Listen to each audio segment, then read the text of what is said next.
വേദവിചാരം എന്ന ഈ പരമ്പരയിലെ മറ്റൊരു എപ്പിസോഡിലേക്ക് ഏവർക്കും സ്വാഗതം. പ്രാർത്ഥനയോടുകൂടി നമുക്ക് വചന ശുശ്രൂഷയിലേക്ക് പ്രവേശിക്കാം. സ്നേഹിതയാകുന്ന സ്വർഗീയപിതാവാം ദൈവമേ, അങ്ങയുടെ തിരുവചനം ഒരിക്കൽ കൂടി ചിന്തിപ്പാൻ തക്കവണ്ണം ഞങ്ങൾക്ക് നൽകിയിരിക്കുന്ന ഈ അവസരത്തെ ഓർത്ത് നന്ദിയോടെ ഞങ്ങൾ സ്തുതിക്കുന്നു, സ്തോത്രം ചെയ്യുന്നു. ഇന്ന് ഞങ്ങൾ ധ്യാനിക്കുന്ന വചനം ഞങ്ങളുടെ ജീവിതത്തിൽ പ്രാവർത്തികമാക്കി അനുഗ്രഹത്തിന് മുഖാന്തരമാക്കി തീർക്കണമെന്ന് പ്രാർത്ഥിക്കുന്നു. വചനം കേൾക്കുവാൻ ഞങ്ങളുടെ കാതുകളെയും സ്വീകരിപ്പാൻ ഞങ്ങളുടെ ഹൃദയങ്ങളെയും അങ്ങ് ഒരുക്കുകയും അങ്ങയുടെ വചനത്തിൽ അധിഷ്ഠിതമായൊരു ജീവിതം നയിപ്പാൻ ഞങ്ങളെ സഹായിക്കുകയും ചെയ്യണമേ. വചനം കേൾക്കുന്ന എല്ലാ മക്കൾക്കായിട്ടും പ്രാർത്ഥിക്കുന്നു. ബലഹീന നടിയനെയും കരങ്ങളിൽ സമർപ്പിക്കുന്നു. നൽകിയിരിക്കുന്ന കൃപയിൽ നിന്ന് വചനം ഘോഷിപ്പാൻ സഹായിക്കണമെന്ന് യേശുനാഥ് വീക്ഷിക്കുന്ന പ്രാർത്ഥന പിതാവ് കേൾക്കണമേ. ആമേൻ. ഇന്ന് നമ്മുടെ ചിന്തയ്ക്കായി പത്രോസ് ലീഹ എഴുതിയ 1-ാം ലേഖനം 5-ാം അധ്യായം 8-ാമത്തെ തിരുവചനം. First epistle of Saint Peter chapter 5 verse 8. സമചിത്തരായിരിക്കുവിൻ, ജാഗരൂകരായിരിക്കുവിൻ, എന്തെന്നാൽ നിങ്ങളുടെ പ്രതിയോഗിയായ പിശാച് അലറുന്ന സിംഹമെന്ന പോലെ ആരെ വിഴുങ്ങണം എന്ന് തിരഞ്ഞ് ചുറ്റി നടക്കും. ത്രിയേക ദൈവത്തിൻ്റെ തിരുനാമത്തിന് മഹത്വമുണ്ടാകട്ടെ. കർത്താൽ പ്രിയ സഹോദരങ്ങളെ, ദൈവകൃപയിലായിരിക്കുന്ന ഒരു വ്യക്തി യേശുവിനെ രക്ഷിതാവായി സ്വീകരിച്ച് യേശുവിൽ വിശ്വസിച്ച് ഈ ലോകത്തിൽ ജീവിക്കുമ്പോൾ അവന് ഒരു ശത്രു എപ്പോഴുമുണ്ട് എന്ന് പലപ്പോഴും ബോധവാനല്ല. ആരാണ് ഈ ശത്രു? ഈ ശത്രുവിനെ എങ്ങനെ നമുക്ക് നേരിടുവാൻ കഴിയും? ഈ ശത്രുവിൻ്റെ ആക്രമണത്തിൽപ്പെടാതെ എങ്ങനെ നമുക്ക് ജീവിക്കുവാൻ കഴിയും എന്ന് തിരുവചനം നമ്മെ പഠിപ്പിക്കുന്നുണ്ട്. എന്നാൽ ഈ ശത്രു ഉണ്ട് എന്ന് വിശ്വസിക്കുന്ന അല്ലെങ്കിൽ കരുതുന്ന ഒരു വ്യക്തിക്ക് മാത്രമേ ശത്രുവിനെ നേരിടുവാൻ തക്കവണ്ണമുള്ള സജ്ജീകരണം അല്ലെങ്കിൽ ജീവിതം നയിക്കുവാൻ തക്കവണ്ണം കഴിയുകയുള്ളൂ. ആദ്യമായി ശത്രു ഉണ്ട് എന്ന് വിശ്വസിക്കുന്ന ക്രൈസ്തവർ പോലും വളരെ കുറവാണ്. തിരുവചനം പഠിക്കുമ്പോൾ നമുക്ക് കാണുവാൻ കഴിയുന്നത് കർത്താവ് ചെയ്ത അത്ഭുതങ്ങളിൽ നല്ല ശതമാനം അത്ഭുതങ്ങളും പിശാചിനെ ബഹിഷ്കരിച്ചുകൊണ്ട് ചെയ്യുന്നതായിട്ട് നമുക്ക് കാണുവാൻ കഴിയും. അപ്പോൾ പിശാച് എന്ന ശത്രു ഉണ്ട് എന്ന് വിശ്വസിക്കുവാൻ കർത്താവിൻ്റെ ഇഹലോക ജീവിതത്തിലെ പ്രവർത്തനങ്ങളിലൂടെ നമുക്ക് കാണുവാൻ തക്കോണം കഴിയും. വിശുദ്ധ ലൂക്കോസിൻ്റെ സുവിശേഷം 4-ാം അധ്യായം നാം തിരുവചനത്തിലേക്ക് വരുമ്പോൾ അവിടെ നാം വായിക്കുകയാണ്. 4-ാം അധ്യായത്തിൻ്റെ 33 മുതലുള്ള തിരുവചനം. അവിടെ പള്ളിയിൽ അശുദ്ധാത്മാവ് ബാധിച്ച ഒരു മനുഷ്യനുണ്ടായിരുന്നു. അവൻ ഉറക്കെ നിലവിളിച്ചു.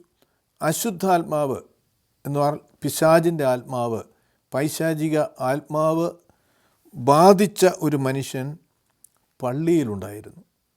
പള്ളി എന്ന് പറയുമ്പോൾ ദേവാലയം, ദൈവത്തിൻ്റെ ആലയം.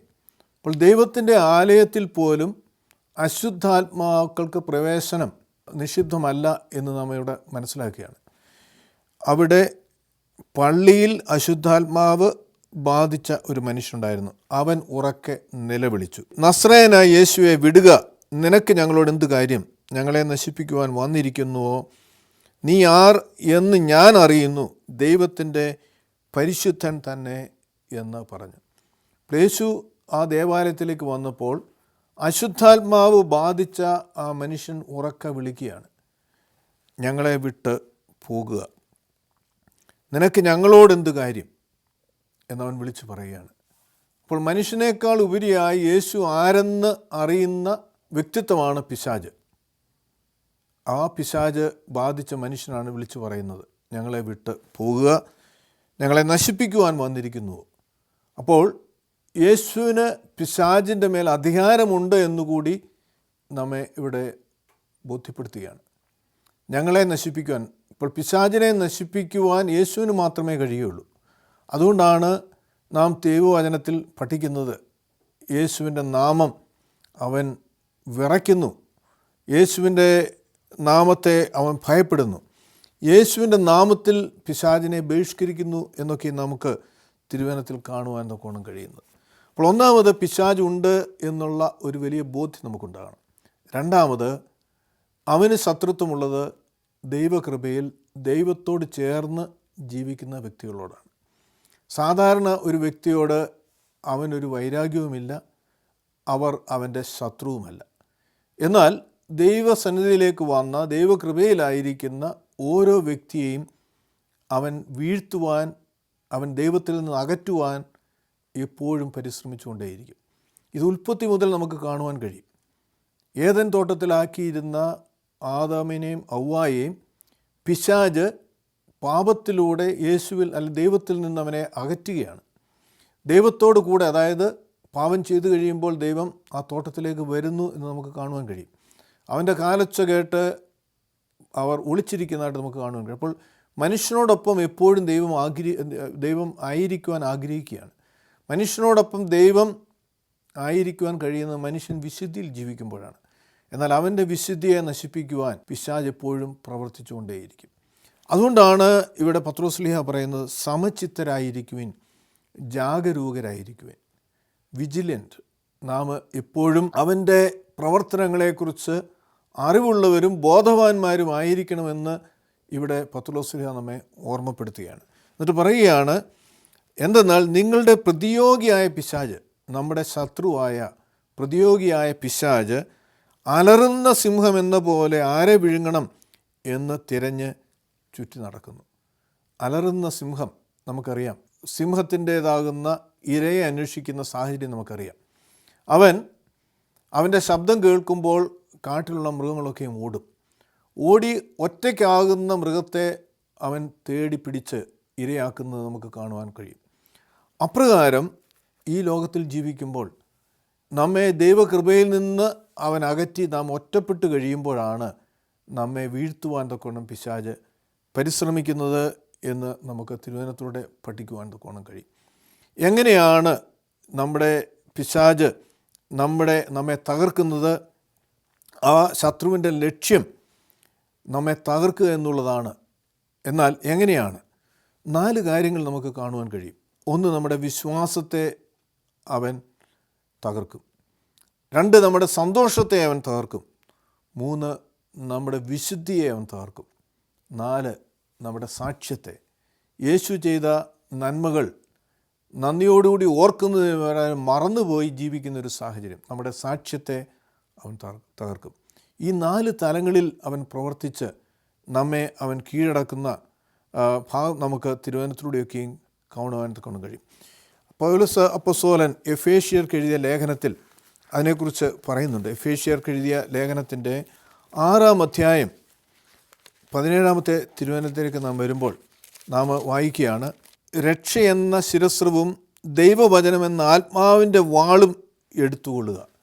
അപ്പോൾ അതിന് മുമ്പ് തിരുവചനം പറയുന്നുണ്ട് 11-ാം അധ്യായം, പിശാചിൻ്റെ തന്ത്രങ്ങളോട് എതിർത്ത് നിൽക്കുവാൻ കഴിയേണ്ടതിന് ദൈവത്തിൻ്റെ സകല ആയുധങ്ങളും ധരിച്ചുകൊള്ളുവിൻ.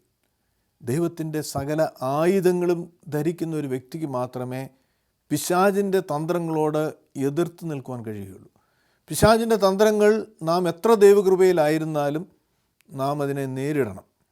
കാരണം എങ്കിൽ മാത്രമേ നമ്മുടെ വിശ്വാസത്തിൻ്റെ അളവ് എത്രത്തോളം ഉണ്ട് എന്ന് നമുക്ക് മനസ്സിലാക്കുവാൻ തൊക്കെ കഴിയുകയുള്ളൂ.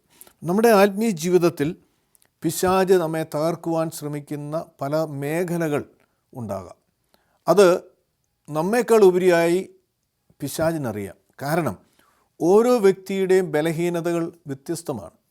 എനിക്കുള്ള ബലഹീനതകളായിരിക്കണമില്ല നിങ്ങൾക്കുള്ളത്. ആ ബലഹീനതയിലാണ് അവൻ എപ്പോഴും മുതലെടുക്കുന്നത്. ആ ബലഹീനത മനസ്സിലാക്കിയാണ്, ആ തലങ്ങളിലാണ് അവൻ എപ്പോഴും പ്രവർത്തിക്കുന്നത്. അതിന് നല്ല ഉദാഹരണമാണ് ഉൽപ്പത്തി മുതൽ നമുക്ക് കാണുവാൻ കഴിയുന്നത്. ഹവ്വായോട് പിശാച് കടന്നു വന്ന് പറയുന്നത് എന്താണ്? ഈ വൃക്ഷഫലം ഭക്ഷിച്ചാൽ നീ ദൈവത്തെ പോലെയാകും. അപ്പോൾ അവർക്കെല്ലാം ദൈവം നൽകിയിട്ടുണ്ട്, ഒന്നു മാത്രമില്ല, ദൈവത്തെ പോലെ അല്ല. അപ്പോൾ ദൈവത്തെ പോലെ ആകുവാനുള്ള ഒരാഗ്രഹം അവളിൽ സൃഷ്ടിച്ച് ആ തലത്തിൽ പാപത്തിലേക്ക് വീഴ്ത്തി അവളെ ദൈവത്തിൽ നിന്ന് അകറ്റുന്നതായിട്ട് നമുക്ക് കാണുവാൻ കഴിയും. തുടർന്ന് നാം തിരുവചനം പഠിക്കുമ്പോൾ കർത്താവിൻ്റെ ജീവിതത്തിൽ തന്നെ നമുക്കിത് കാണുവാൻ കഴിയും. 40 ദിവസം കർത്താവ് ഉപവസിക്കുകയാണ് തൻ്റെ പരസ്യ പ്രവർത്തനത്തിന് മുമ്പായി. ആ 40 ദിവസം ഉപവസിച്ചപ്പോൾ അവന് വിശക്കും. ഉപവസിക്കുന്ന ഓരോ വ്യക്തിക്കും വിശക്കും. അപ്പോൾ വിശന്നപ്പോൾ കല്ല് അപ്പമാകുവാൻ തക്കോണം കൽപ്പിക്കുവാൻ അവനോട് ആവശ്യപ്പെടുകയാണ്. കർത്താവിൻ്റെ ബലഹീനത മനസ്സിലാക്കി ആ ബലഹീനതയിൽ പാപത്തിലേക്ക് വീഴ്ത്തുവാൻ ശ്രമിക്കുന്ന പിശാചിനെ നമുക്ക് കാണുവാൻ തക്കോണം കഴിയും. മാത്രമല്ല അവൻ പറയുകയാണ്, എന്നെ താഴ്ന്ന് നമസ്കരിച്ചാൽ ഈ രാജ്യങ്ങളൊക്കെയും തരാം. അതായത് കർത്താവ് വന്ന് ഈ ലോകത്തെ നേടുവാൻ, ലോകത്തിൽ വസിക്കുന്നവരെ നേടുവാൻ. അപ്പോൾ എളുപ്പമാർഗം അത് സാധിക്കുവാൻ തക്കവണ്ണം എന്നെ ഒന്ന് വീണ് നമസ്കരിച്ചാൽ മതി എന്ന് പറഞ്ഞ് പാപത്തിലേക്ക് വീഴ്ത്തുവാൻ പരിശ്രമിക്കുന്ന പിശാചിനെ നമുക്ക് കാണുവാൻ തക്കവണ്ണം കഴിയും. നമ്മുടെ ആത്മീയ ജീവിതത്തിൽ ഓരോ വ്യക്തിക്കുമുള്ള ബലഹീനത നമ്മേക്കാൾ ഉപരിയായി അറിയുന്ന ഒരു പിശാച്, ആ പിശാച് നമ്മെ പാപത്തിലേക്ക് വീഴ്ത്തുവാൻ, ദൈവകൃപയിൽ നിന്ന് നമ്മെ അകറ്റുവാനുള്ള പരിശ്രമത്തിലാണ് എപ്പോഴും എന്ന് നമുക്ക് തിരുവചനത്തിലൂടെ പഠിക്കുവാൻ തക്കണം കഴിയും. അപ്പോൾ ഈ പിശാച് എങ്ങനെയാണ് പ്രവർത്തിക്കുന്നത്? പലപ്പോഴും നാം ഓർക്കും, അത് എങ്ങനെയാണ് പിശാചിരിക്കുന്നത്, എങ്ങനെയാണ് എനിക്കെതിരെ പ്രവർത്തിക്കുന്നത്. നാം എഫേസ്യ ലേഖനം 6-ാം അധ്യായം 12-ാമത്തെ വചനത്തിലേക്ക് വരുമ്പോൾ, നമുക്ക് പോരാട്ടമുള്ളത് ജഡരക്തങ്ങളോടല്ല, വാഴ്ചകളോടും അധികാരങ്ങളോടും ഈ അന്ധകാരത്തിൻ്റെ ലോകാധിപതികളോടും ആകാശമണ്ഡലത്തിലെ ദുഷ്ടാത്മസേനയോടും അത്രേ. നമുക്ക് പോരാട്ടമുള്ളത് ജഡരക്തങ്ങളോടല്ല. അപ്പോൾ ജഡരക്തങ്ങളിലൂടെയാണ് പിശാച് പാപത്തിലേക്ക് നമ്മെ വീഴ്ത്തുവാൻ പരിശ്രമിക്കുന്നത്. എന്ന് പറഞ്ഞാൽ നമ്മുടെ ബന്ധുമിത്രാദികൾ, സുഹൃത്തുക്കൾ, നമുക്ക് വേണ്ടപ്പെട്ടവർ, നമ്മുടെ കാംക്ഷികളായി വരുന്നവരിലൂടെയാണ് പിശാച് എപ്പോഴും പരിശ്രമിക്കുന്നത് നമ്മെ പാപത്തിലേക്ക് വീഴ്ത്തുവാൻ. എന്തെന്നാൽ അതും ഉൽപ്പത്തിയിൽ നമുക്ക് കാണുവാൻ തക്കവണ്ണം കഴിയും. ഹവ്വായെ ഒരു വലിയ സുഹൃത്ത് എന്ന രീതിയിൽ അവൻ കടന്നു വന്ന് അവിടെ നന്മ കാംക്ഷിച്ചുകൊണ്ട് ദൈവത്തെപ്പോലെ ആകുമെന്നുള്ള ഉപദേശം കൊടുത്തുകൊണ്ട് ഹവ്വായെ പാപത്തിലേക്ക് വീഴ്ത്തിയാണ്. അപ്പോൾ ആദത്തെ പാപത്തിലേക്ക് വീഴ്ത്തുവാൻ ഹവ്വായിലൂടെ മാത്രമേ സാധ്യമാകുകയുള്ളൂ. ആദത്തെ ഇൻഫ്ലുവൻസ് ചെയ്യാൻ പറ്റിയ ഏറ്റവും അടുത്ത വ്യക്തി ഹവ്വ മാത്രമാണ്. അതുകൊണ്ട് ഹവ്വായെ പാപത്തിലേക്ക് വീഴ്ത്തി ആദത്തെ പാപത്തിലേക്ക് വീഴ്ത്തുന്ന പിശാചിൻ്റെ തന്ത്രങ്ങൾ നമുക്കവിടെ കാണുവാൻ കഴിയും. വീണ്ടും കർത്താവിൻ്റെ ജീവിതത്തിലേക്ക് വരുമ്പോൾ, കർത്താവിൻ്റെ ശിഷ്യന്മാരായ 12 അപ്പോസ്തലന്മാരിൽ ഏറ്റവും പ്രധാനിയായിരുന്നു പത്രോസ് ലീഹ. പത്രോസ് ലീഹായിലൂടെ കർത്താവിനെ പാപത്തിലേക്ക് വീഴ്ത്തുവാൻ പരിശ്രമിക്കുന്ന പിശാചിനെ നമുക്ക് കാണുവാൻ കഴിയും. അതായത് താൻ നേരിടുവാൻ പോകുന്ന പീഡാനുഭവങ്ങളെക്കുറിച്ചും കുരിശുമരണത്തെക്കുറിച്ചും കർത്താവ് പറയുമ്പോൾ പത്രോസ് പറയുകയാണ്, കർത്താവ് നിനക്ക് സംഭവിക്കരുത്, അരുത് എന്ന് പറയുകയാണ്. അപ്പോൾ കർത്താവ് എന്താണ് പ്രതികരിക്കുന്നത്? സാത്താനെ എന്നെ വിട്ടുപോകും. അതായത് പിശാച് പത്രോസിലൂടെ കർത്താവിനെ ആ ദൗത്യത്തിൽ നിന്ന് മാറ്റുവാൻ പരിശ്രമിക്കുന്നതായി കർത്താവിന് ബോധ്യപ്പെടുകയാണ്. അതുകൊണ്ട് പാപത്തിലേക്ക് വീഴ്ത്തുവാൻ എപ്പോഴും പിശാച് ഉപയുക്തമാക്കുന്ന മാർഗങ്ങൾ നമ്മുടെ ഉറ്റ സ്നേഹിതരാകാം, ഉറ്റ ബന്ധുക്കളാകാം, നമ്മുടെ രക്തത്തിന് രക്തവും മാംസത്തിന് മാംസവുമുള്ളവരായി ആകാം. അതാണ് അവൻ്റെ തന്ത്രം. കാരണം അവൻ പിശാചിൻ്റെ രൂപത്തിൽ വന്നാൽ നമ്മൾ അവനെ തിരിച്ചറിയും. അപ്പോൾ മറ്റുള്ള വ്യക്തികളിലൂടെ നമ്മെ പാപത്തിലേക്ക് വീഴ്ത്തുവാൻ തക്കോണം അവനെപ്പോഴും പരിശ്രമിക്കും. അതുകൊണ്ട് ഇവിടെ പൗലോസ് അപ്പോസ്തലൻ പറയുകയാണ്, നമുക്ക് പോരാട്ടമുള്ളത് ജഡരക്തങ്ങളോടല്ല, വാഴ്ചകളോടും അധികാരങ്ങളോടും ഈ അന്ധകാരത്തിൻ്റെ ലോകാധിപതികളോടും ആകാശമണ്ഡലത്തിലെ ദുഷ്ടാത്മ സേനയോടും അത്രേ. അതോടൊപ്പം തന്നെ നമ്മുടെ വേണ്ടപ്പെട്ടവർ, നമ്മുടെ സുഹൃത്തുക്കൾ നമ്മെ വേദനിപ്പിക്കുന്ന, നമ്മെ ഭാരപ്പെടുത്തുന്ന കാര്യങ്ങൾ പറയുമ്പോൾ ആ വ്യക്തികളോട് നമുക്ക് ദേഷ്യമോ വൈരാഗ്യമോ ഉണ്ടായേക്കാം. നാം മനസ്സിലാക്കുക, ആ വ്യക്തിയിലൂടെ പ്രവർത്തിക്കുന്നത് പിശാചിൻ്റെ ആത്മാവാണ്. അതുകൊണ്ടാണ് അപ്പോസ്തലൻ പറയുന്നത്, നമുക്ക് പോരാട്ടമുള്ളത് ജഡരക്തങ്ങളോടല്ല. അപ്പോൾ ഒരു വ്യക്തി നമ്മെ വേദനിപ്പിക്കുന്ന ഒരു വാക്ക് പറയുമ്പോൾ ആ വ്യക്തിയിലൂടെ പ്രവർത്തിക്കുന്ന നമ്മുടെ സമാധാനത്തെ നശിപ്പിക്കുവാൻ, നമ്മുടെ സന്തോഷത്തെ നശിപ്പിക്കുവാൻ, നമ്മുടെ പ്രത്യാശയെ നശിപ്പിക്കുവാൻ പിശാച് പല രീതിയിലും പ്രവർത്തിക്കുമെന്നുള്ള ഒരു വലിയ ബോധ്യം നമുക്കെപ്പോഴും ഉണ്ടാകണം. പിശാച് അല്ലെങ്കിൽ ഡെവിൾ എന്ന് പറയുന്ന അവൻ്റെ ടാക്റ്റിക്സ് നാം നേരത്തെ ചിന്തിച്ചതുപോലെ 5 കാര്യങ്ങൾ നമുക്കിവിടെ വീണ്ടും കാണാം. ഒന്ന്, ഡെവിൾ ഡൗട്ട് സൃഷ്ടിക്കും, നമ്മളിൽ സംശയം ജനിപ്പിക്കും. എന്താണ് സംശയം? ദൈവത്തിലുള്ള വിശ്വാസം നഷ്ടപ്പെടുത്തുന്ന സംശയങ്ങൾ. അതായത് ആദ്യ മാതാപിതാക്കളോട് സംശയം ജനിപ്പിച്ചുകൊണ്ടാണ് പിശാചിൻ്റെ പ്രവർത്തനം ആരംഭിക്കുന്നത്. ഈ വൃക്ഷത്തിലെ ഫലം ഭക്ഷിക്കരുതെന്ന് ദൈവം വാസ്തവമായി കൽപ്പിച്ചിട്ടുണ്ടോ? അതായത് ഒരു സംശയം ഉണ്ടാക്കുകയാണ് ഹൃദയത്തിൽ. വാസ്തവമായും എന്ന് പറയുമ്പോൾ ഈ വൃക്ഷഫലം ഭക്ഷിക്കരുതെന്ന് ദൈവം ആദത്തിനോടാണ് പറഞ്ഞത്. ആദം തീർച്ചയായിട്ടും ഹവ്വായോട് പറഞ്ഞിട്ടുണ്ടാകാം. അപ്പോൾ ഹവ്വായിലൂടെ പിശാച് സംശയം ജനിപ്പിക്കുകയാണ്. ആദം പറഞ്ഞത് ശരിയാണോ, അല്ലെങ്കിൽ ദൈവം അങ്ങനെ അരുളി ചെയ്തിട്ടുണ്ടോ എന്നുള്ളൊരു സംശയം ജനിപ്പിച്ച് ദൈവത്തിലുള്ള വിശ്വാസം അവളിൽ നഷ്ടപ്പെടുത്തി ദൈവത്തെ പോലെ ആകുവാനുള്ള അന്തർദാഹം അവളിൽ സൃഷ്ടിച്ചുകൊണ്ട് പാപത്തിലേക്ക് അവളെ വീഴ്ത്തുന്ന പിശാചിനെ നമുക്ക് കാണുവാൻ തക്കോണം കഴിയും. അപ്പോൾ നമ്മളിൽ പിശാച് പല രീതിയിലുള്ള സംശയങ്ങൾ ജനിപ്പിക്കും. എന്താണ്? ദൈവത്തിൻ്റെ വാഗ്ദത്തങ്ങളെക്കുറിച്ചുള്ള സംശയം. അത് ശരിയാണോ, ദൈവം അത് പറഞ്ഞിട്ടുണ്ടോ, അല്ലെങ്കിൽ അതെങ്ങനെ സംഭവിക്കാം എന്നൊക്കെയും ഉള്ള സംശയങ്ങൾ നമ്മളിൽ സൃഷ്ടിച്ച് ദൈവത്തിലുള്ള വിശ്വാസം നമ്മളിൽ നിന്ന് അവൻ അകറ്റിക്കളയും. അത് ഒരു തലത്തിൽ അവൻ പ്രവർത്തിക്കുന്ന കാര്യം. രണ്ടാമത് ഡെവിൾ ചെയ്യുന്ന കാര്യം ഡിസെപ്ഷനാണ്. ഡിസെപ്ഷൻ എന്ന് പറഞ്ഞാൽ നമ്മെ ഡിസീവ് ചെയ്യുന്ന, അല്ലെങ്കിൽ ദൈവം നമ്മളെ സ്നേഹിക്കുന്നില്ല, അല്ലെങ്കിൽ നാം പാപിയാണ് എന്നുള്ള ഒരു ചിന്തയിലേക്ക് നയിക്കുന്ന സാഹചര്യം പിശാച് പലപ്പോഴും സൃഷ്ടിക്കും. അവൻ ഡെവിള് ഡിസെപ്ഷൻ ചെയ്യുന്ന ഒരു വലിയ പ്രവണത നമ്മളിൽ ഉണ്ടാക്കിയെന്ന അങ്ങനെ ദൈവത്തിൽ നിന്ന് നമ്മെ അകറ്റുവാൻ ശ്രമിക്കും. മൂന്നാമത് ഡിസ്ട്രാക്ഷൻ. അതായത് നമ്മുടെ ജീവിതത്തിൽ അവൻ തിരക്കുണ്ടാക്കി ദൈവവുമായിട്ടുള്ള ബന്ധത്തിൽ നിന്ന് നമ്മെ അകറ്റും. പ്രാർത്ഥനാ ജീവിതത്തിൽ നിന്ന്, ദൈവസന്നിധിയിലായിരിക്കുന്ന സമയങ്ങളിൽ തിരക്കുകളുണ്ടാക്കി, നമ്മുടെ ജീവിതത്തിൻ്റെ പല തരങ്ങളിൽ തിരക്കുകളുണ്ടാക്കി ദൈവത്തോട് കൂടെ ആയിരിക്കുവാനുള്ള സമയം അവൻ നഷ്ടപ്പെടുത്തും. അതവൻ്റെ ഒരു വലിയ തന്ത്രമായിട്ട് നമുക്ക് കാണുവാൻ കഴിയും. മൂന്നാമത് ഡെവിൾ ചെയ്യുന്നത് ഡിവിഷൻ. അതായത് വ്യക്തികൾ തമ്മിൽ, കുടുംബങ്ങൾ തമ്മിൽ, സമൂഹങ്ങൾ തമ്മിൽ, രാജ്യങ്ങൾ തമ്മിൽ ഭിന്നതയുണ്ടാക്കുന്ന ഒരു സാഹചര്യം അവനെപ്പോഴും സൃഷ്ടിക്കും. മൂന്നാമത് ഡെവിൾ ചെയ്യുന്ന, പിശാച് ചെയ്യുന്ന കാര്യമാണ് ഡിവിഷൻ. ഡിവിഷൻ ഉണ്ടാക്കിക്കഴിഞ്ഞാൽ പിന്നെ ഒരു മനസ്സോടെ ആയിരിക്കാൻ തക്കോണം കഴിയുകയില്ല. തിരുവചനം പഠിക്കുമ്പോൾ കർത്താവ് പറയുന്ന ഒരു തിരുവചനം വളരെ ശ്രദ്ധേയമാണ്. നിങ്ങൾ 2 or 3 പേർ എൻ്റെ നാമത്തിൽ കൂടിയാൽ ഞാൻ അവരുടെ മധ്യം ഉണ്ടാകും. അവർ ഐക്യമനപ്പെട്ട് പ്രാർത്ഥിക്കുന്ന വിഷയങ്ങൾക്ക് ഞാൻ മറുപടി നൽകും. 2 or അതിലധികമോ ആളുകൾ ഒരുമിച്ച് കൂടിയാൽ കർത്താവ് മധ്യമുണ്ട്. പക്ഷേ അവർ പ്രാർത്ഥിക്കുന്ന കാര്യങ്ങൾക്ക്, അവർ ആവശ്യപ്പെടുന്ന കാര്യങ്ങൾക്ക് മറുപടി ലഭിക്കുന്നത് എപ്പോഴാണ്?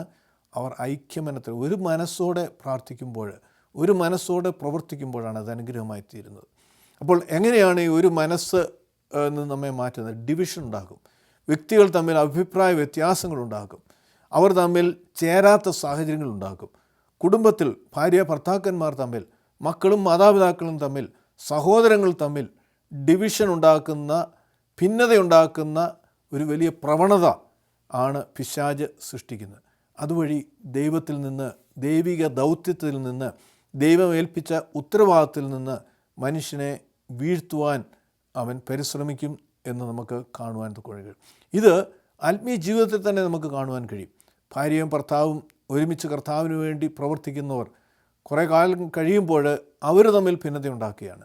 അല്ലെങ്കിൽ സഭകളിൽ അപ്രകാരം പ്രവർത്തിക്കുന്നവർ തമ്മിൽ ഭിന്നത, ശുശ്രൂഷകളിൽ ഭിന്നതകൾ ഉണ്ടാക്കുന്ന സാഹചര്യം പിശാച് സൃഷ്ടിച്ച് ആ പ്രവർത്തനങ്ങളെ ദൈവിക ദൗത്യങ്ങളിൽ നിന്ന് അകറ്റുവാൻ തക്കവണ്ണം പരിശ്രമിക്കും എന്ന് തിരുവചനം നമുക്ക് കാണുവാൻ കഴിയും. അവസാനം നമുക്ക് കാണുവാൻ കഴിയുന്ന ഡിസ്കറേജ്മെൻറ്റ്. ഡെവിൾ ചെയ്യുന്ന മറ്റൊരു കാര്യമാണ് ഡിസ്കറേജ്മെൻറ്റ്. നമ്മളെ തന്നെ അവൻ വീഴ്ത്തുവാൻ തക്കവണ്ണം പരിശ്രമിക്കുന്നൊരു മേഖലയാണ്. പലപ്പോഴും പ്രവർത്തിക്കുവാനുള്ള ഉത്സാഹം നമുക്ക് നഷ്ടപ്പെടുകയാണ്.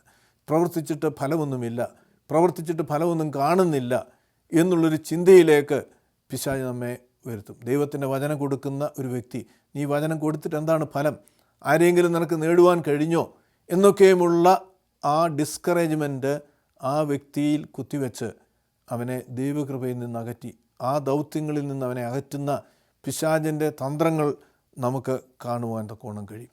കർത്താവിൽ പ്രിയ സഹോദരങ്ങളെ, നമ്മുടെ ആത്മീയ ജീവിതത്തിൽ ദൈവകൃപയിൽ നമുക്ക് അവസാനത്തോളം നിൽക്കുവാൻ കഴിയുന്നത് ഈ പിശാചിനെക്കുറിച്ചുള്ള തിരിച്ചറിവും ആ പിശാചിൻ്റെ പ്രവർത്തനങ്ങളെക്കുറിച്ചുള്ള അറിവ് മാത്രമല്ല, ആ അറിവിലൂടെ മനസ്സിലാക്കി നാം എവിടെയാണ് വീണു പോകാനുള്ള സാധ്യത എന്നുള്ള തിരിച്ചറിവിൽ മുമ്പോട്ട് പോകുമ്പോൾ മാത്രമേ നമുക്കത് സാധ്യമാകുകയുള്ളൂ.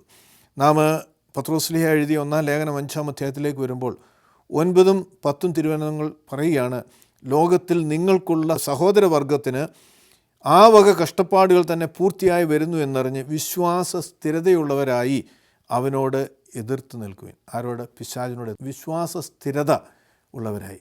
വിശ്വാസം എന്നുള്ളത് ആത്മീയ ജീവിതത്തിൽ വളരേണ്ട ഒരു സാഹചര്യമാണ്. വിശ്വാസം നാം വളരണം. ചെറിയ പ്രയാസങ്ങൾ വരുമ്പോൾ ദൈവത്തോട് നാം പ്രാർത്ഥിച്ചു, ദൈവം നമുക്ക് മറുപടി നൽകി, നമ്മെ വിശ്വാസം വളർത്തി. അങ്ങനെ വിശ്വാസം വളരേണ്ട ഒരു സാഹചര്യമാണ് ആത്മീയ ജീവിതത്തിൽ ഉണ്ടാകുന്നത്. അതുകൊണ്ടാണ് അപ്പോസ്തലൻ ഇവിടെ ഓർമ്മപ്പെടുത്തുന്നത്, വിശ്വാസ സ്ഥിരതയുള്ളവരായി അവനോട് എതിർത്ത് നിൽക്കുവിൻ. നാം അവനോട് എതിർത്ത് നിന്നാൽ അവൻ നമ്മെ വിട്ട് ഓടിപ്പോകുമെന്നും തിരുവചനം നമ്മെ പഠിപ്പിക്കുന്നുണ്ട്. അപ്പോൾ പിശാചിനെ എതിർത്ത് നിൽക്കണം. പിശാച് തരുന്ന പരീക്ഷകളെ നാം അതിജീവിക്കുവാൻ തക്കോണം കഴിയണം. അതുകൊണ്ടാണ് കർത്തൃ പ്രാർത്ഥനയും നമ്മെ പഠിപ്പിച്ചത്. പിശാചിനോട് പരീക്ഷയിൽ വീഴാതിരിപ്പാൻ, അതായത് പരീക്ഷ ഉണ്ടാകും, പക്ഷേ പരീക്ഷ ഉണ്ടാകരുതെന്നല്ല, പരീക്ഷയിൽ വീഴാതിരിക്കുവാൻ പ്രാർത്ഥിക്കുവാൻ തക്കോണം കർത്തൃ പ്രാർത്ഥനയിൽ നമ്മെ പഠിപ്പിക്കുന്നത്. എന്നിട്ട് വീണ്ടും പറയുകയാണ്, എന്നാൽ അല്പകാലത്തേക്ക് കഷ്ടത സഹിക്കുന്ന നിങ്ങളെ ക്രിസ്തുവിൽ തൻ്റെ നിത്യ തേജസ്സിനായി ലഭിച്ചിരിക്കുന്ന സർവ്വകൃപാലുവായ ദൈവം തന്നെ യഥാസ്ഥാനത്താക്കി ഉറപ്പിക്കുകയും ശക്തീകരിക്കുകയും ചെയ്യും. പിശാച് നമ്മെ പരീക്ഷിക്കുമ്പോൾ പിശാച് പരീക്ഷിച്ചു എന്ന് പറഞ്ഞ് നാം വീണുപോകുകയല്ല. പിശാചിൻ്റെ പരീക്ഷയെ അതിജീവിച്ച് കഴിയുമ്പോഴാണ് ദൈവകൃപയിൽ നമുക്ക് വളരുവാൻ തക്കോണം കഴിയുന്നത് എന്ന് തിരുവചനം നമ്മെ ഓർമ്മപ്പെടുത്തുകയാണ്. പൗലോസ് അപ്പോസ്തലൻ എഫേസ്യ ലേഖനത്തിൽ 6-ാം അധ്യായത്തിൽ നമ്മോട് പറയുകയാണ്, ആ പിശാചിൻ്റെ തന്ത്രങ്ങളോട് എതിർത്ത് നിൽക്കാൻ കഴിയേണ്ടതിന് ദൈവത്തിൻ്റെ സകല ആയുധങ്ങളും ധരിച്ചുകൊള്ളുവിൻ. എന്താണെന്ന് തുടർന്ന് വായിക്കണം. നമുക്ക് പോരാട്ടമുള്ളത് ജഡരക്തങ്ങളോടല്ല, വാഴ്ചകളോടും അധികാരങ്ങളോടും ഈ അന്ധകാരത്തിൻ്റെ ലോകാധിപതികളോടും ആകാശത്തിലെ ദുഷ്ടാത്മ സേനയോടും അത്രേ. അതുകൊണ്ട് നിങ്ങൾ ദുർദിവസത്തിൽ എതിർക്കുവാനും സകലതും നിവർത്തിച്ച് ഉറച്ചു നിൽക്കുവാനും കഴിയേണ്ട ദൈവത്തിൻ്റെ സകല ആയുധങ്ങളും എടുത്തുകൊള്ളുവിൻ. എന്താണ് ആയുധങ്ങൾ? ആകയാൽ സത്യം കൊണ്ട് അരമുറുക്കി നീതിയുടെ കവചം ധരിച്ച് ഉറച്ചു നിൽക്കുവിൻ. നമ്മുടെ ജീവിതത്തിൽ സത്യം, നാം പറയുന്ന വാക്കുകൾ സത്യമുണ്ടാകണം. ആ പറയുന്ന വാക്കുകളിൽ വ്യാജമുണ്ടാകരുത്. സത്യത്തിൽ ജീവിക്കുന്ന ഒരു വ്യക്തിയെ വീഴ്ത്തുവാൻ പിശാചിന് കഴിയുകയില്ല. എന്നാൽ വ്യാജം നമ്മളിൽ നിന്ന് പുറപ്പെടുമ്പോൾ അതവനൊരു പഴുതാണ്. നാം തന്നെ അവന് പ്രവർത്തിക്കാൻ ഒരു പഴുത് സൃഷ്ടിച്ചു കൊടുക്കുകയാണ്. എന്നിട്ട് പറയുകയാണ്, സമാധാന സുവിശേഷത്തിനായുള്ള ഒരുക്കം എന്ന ചെരുപ്പ് ധരിക്കുവാൻ. എല്ലാവരോടും സമാധാനത്തിൽ ഇടപെടുവാൻ, സമാധാനത്തിൽ പെരുമാറുവാൻ നമുക്ക് കഴിയണം. സമാധാനത്തിൻ്റെ ഒരു അന്തരീക്ഷം നമുക്കുണ്ടാകണം. സമാധാനം നഷ്ടപ്പെടുമ്പോഴാണ് പിശാച് അവിടെ പ്രവർത്തിക്കുന്നത്. ആ സമാധാനം നഷ്ടപ്പെടുന്ന സാഹചര്യം മുതലാക്കിക്കൊണ്ട് അവൻ ആ വ്യക്തികളെ ദൈവകൃപയിൽ നിന്ന് അകറ്റുവാനുള്ള പരിശ്രമങ്ങൾ അവനവിടെ ചെയ്യും. പിന്നീട് പറയുകയാണ്, ഇവയ്ക്കെല്ലാം പുറമെ ദുഷ്ടൻ്റെ സകല തീയമ്പുകളും കെടുത്തുവാൻ തക്കതായ വിശ്വാസം എന്ന പരിച എടുത്തുകൊള്ളുക. അപ്പോൾ വിശ്വാസമുള്ള ഒരു വ്യക്തിക്ക് ദൈവത്തിന് അസാധ്യമായതൊന്നുമില്ല. പിശാചിനെ തോൽപ്പിച്ചവനാണ് ദൈവം, പിശാചിൻ്റെ പ്രവർത്തനങ്ങളെ തകർത്തവനാണ് ദൈവം എന്നുള്ള വിശ്വാസം അവനെപ്പോഴും ഉണ്ടാകും. അപ്പോൾ എന്ത് ജീവിതത്തിൽ സംഭവിച്ചാലും അവിടെ ഭാരപ്പെടാതെ, നിരാശപ്പെടാതെ, വിശ്വാസ സ്ഥിരതയുള്ളവരായി മുമ്പോട്ട് പോകാൻ തക്കവണ്ണം ആ വ്യക്തിക്ക് സാധ്യമാകും. തുടർന്ന് പറയുകയാണ്, രക്ഷ എന്ന ശിരസ്ത്രവും ദൈവവചനം എന്ന ആത്മാവിൻ്റെ വാളും എടുത്തുകൊള്ളുവിൻ. അപ്പോൾ ആദ്യം പറഞ്ഞ കാര്യങ്ങളൊക്കെയും ഒരു ഡിഫെൻസീവ് മെക്കാനിസം, അതായത് ശത്രു നമ്മെ ആക്രമിക്കാതിരിക്കുവാനുള്ള ഡിഫെൻസീവ് തന്ത്രങ്ങളെങ്കിൽ അവസാനം ഒഫെൻസീവ്, എങ്ങനെയാണ് അവനെതിരെ നാം പ്രവർത്തിക്കേണ്ടത്. അത് പറയുകയാണ്, രക്ഷ എന്ന ശിരസ്ത്രവും ദൈവവചനം എന്ന ആത്മാവിൻ്റെ വാളും എടുത്തുകൊള്ളുവിൻ. ദൈവത്തിൻ്റെ വചനത്താലാണ് അവനെ നമുക്ക് തകർക്കുവാൻ കഴിയുന്നത്. ഇത് കർത്താവിൻ്റെ ജീവിതത്തിലൂടെ നാം കാണുകയാണ്. കർത്താവിനെ പിശാച് പരീക്ഷിക്കുമ്പോൾ ദൈവവചനം അവൻ കോട്ട് ചെയ്ത് കർത്താവിനെ പരീക്ഷയിൽ വീഴ്ത്തുവാൻ ശ്രമിക്കുമ്പോൾ ദൈവവചനം കൊണ്ട് തന്നെയാണ് കർത്താവോട് പറഞ്ഞ് ആ പരീക്ഷയെ അതിജീവിക്കുന്നതെന്ന് നമുക്ക് കാണാൻ കഴിയും. അപ്പോൾ ദൈവവചനത്തിന് നമ്മുടെ ജീവിതത്തിൽ വലിയ സ്ഥാനമുണ്ടാണ്. ദൈവവചനം എന്ന് പറയുമ്പോൾ അത് ദൈവമാണ്. ആ വചനം ഇവിടെ പറയുകയാണ്, ദൈവവചനം എന്ന ആത്മാവിൻ്റെ വാള് ഡിഫെൻസീവായിട്ടുള്ള ഒഫൻസീവാണ്, മറ്റുള്ളവരെ തകർക്കുവാൻ, വെട്ടുവാനാണ് ഉപയോഗിക്കുന്നത്. അപ്പോൾ ദൈവത്തിൻ്റെ വചനത്തെ വാളിനോട് താരതമ്യപ്പെടുത്തുകയാണ്. ആ വചനം നമ്മുടെ ജീവിതത്തിൽ ഉണ്ടാകണം. എന്നിട്ട് പറയുകയാണ്, സകല പ്രാർത്ഥനയാലും യാചനയാലും ഏതു സമയത്തും ആത്മാവിൽ പ്രാർത്ഥിക്കുവിൻ. അതിനായി സകല വിശുദ്ധന്മാർക്ക് വേണ്ടിയും പൂർണ്ണ സ്ഥിരതയോടും യാചനയോടും കൂടി ജാഗരിക്കുക. പ്രാർത്ഥന നിരതരായിരിക്കുക.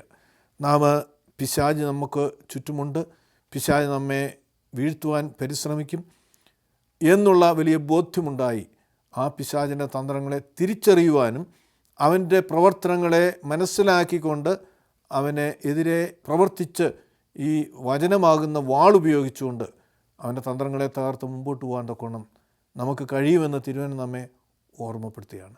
അതുകൊണ്ട് കർത്താവിൽ പ്രിയ സഹോദരങ്ങളെ, നമ്മുടെ ആത്മീയ ജീവിതത്തിൽ നമുക്ക് ഒരു ശത്രുവുണ്ട്. ആ ശത്രു പിശാചാണ്. ആ പിശാചിൻ്റെ പ്രവർത്തനങ്ങൾ നമ്മൾ ചിന്തിക്കുന്നതിനേക്കാൾ അപ്പുറമാണ്. അതുകൊണ്ട് അവൻ്റെ തന്ത്രങ്ങളെ മനസ്സിലാക്കുവാനും അവയെ തിരിച്ചറിഞ്ഞ് തോൽപ്പിക്കുവാനും നമുക്ക് കഴിയണം എന്ന് തിരുവചനം നമ്മെ ഓർമ്മപ്പെടുത്തുകയാണ്. ഒരു ശത്രു നമുക്കുണ്ടെങ്കിൽ ശത്രുവിനെ ജയിച്ച നമ്മുടെ കർത്താവ്, സേവിയർ, അതായത് നമ്മെ രക്ഷിക്കുന്ന രക്ഷകനാകുന്ന ഒരു യേശു നമുക്കുണ്ട്. അതിനപ്പുറമായി നമുക്ക് മറ്റൊന്നും ആവശ്യമില്ല. ആ രക്ഷകൻ അവൻ പിശാചിനെ മേൽ അധികാരമുള്ളവനാണ്, പിശാചിനെ ജയിച്ചവനാണ്. ആ രക്ഷകനിലേക്ക് നമ്മുടെ ദൃഷ്ടികൾ പതിച്ച് ആ രക്ഷകൻ നമ്മുടെ സങ്കേതമായി നാം മുമ്പോട്ട് പോകുമ്പോൾ പിശാചിൻ്റെ സകല തന്ത്രങ്ങളെയും തോൽപ്പിച്ച് നമ്മുടെ ആത്മീയ ജീവിതം മുമ്പോട്ട് നയിക്കുവാൻ ദൈവം നമ്മെ സഹായിക്കും. അതിനായിട്ട് ദൈവത്തിൻ്റെ പരിശുദ്ധാത്മാവ് നമ്മെ സഹായിക്കട്ടെ. ദൈവം നമ്മെ അനുഗ്രഹിക്കട്ടെ.